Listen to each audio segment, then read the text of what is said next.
marka hore waxay kaga mahad celinaynaa shucuurtiina iyo sida u soo bandhigaysaan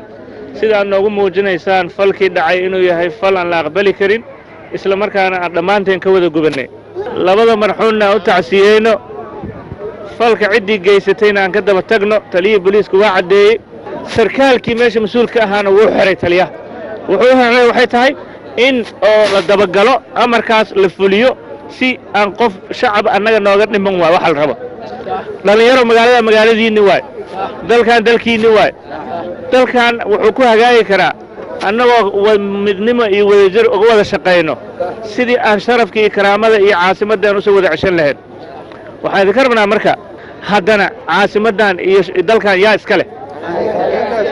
dadka farakutiriskooda ku soo dhuumanaya ee taayir gubaayo ee ka dhigaayo magaaladii magaalo oo qarax iyo buuq ka socdo waxaa la rabaa in falka la geystayna wax laga qabto dawladdiina aad la xisaabtantaan annagana diyaara idinnahay laakiin in wixii amniga oo darrada ka qayb qaadanayo dadka idinku soo dhex dhuumanayo taayiro gubaayo oo dhagxaha ku tuuraayo ganacsigii ummadda soomaaliyeed dhagxaha ku tuuraayo aan meel ugu soo wada jeesanno annaga waxaan rabnaa dalkan dalkiinni waayo dalkiinni haddaada idinka u istaagay yaa u istaagay marka aadaa idinkaga mahad celinaynaa sida aad u soo istaagteen sida aad u rabtaan inaad u qabataan falkii dhacay in laga daba tago sooma rabno mise wax kale aan rabnaa taasna taliyahana waa idiin ballanqaaday annagana waa idiin ballanqaadaynaa hadda maanta waxay taagan tahay qoyskii marxuumkii naga geeriyooday aan u wada naxno qoyskaas aan u damqanno aan u ducayno aan ayagii muxuu ahaa aan wax u qabanno ciidanka booliiska idiin taagan wax idinka idiin shaqeeya amnigiinay sugaan sax ma amnigana nolosheenii oo dhan hadday wax dhacaan waa laga daba tegaaya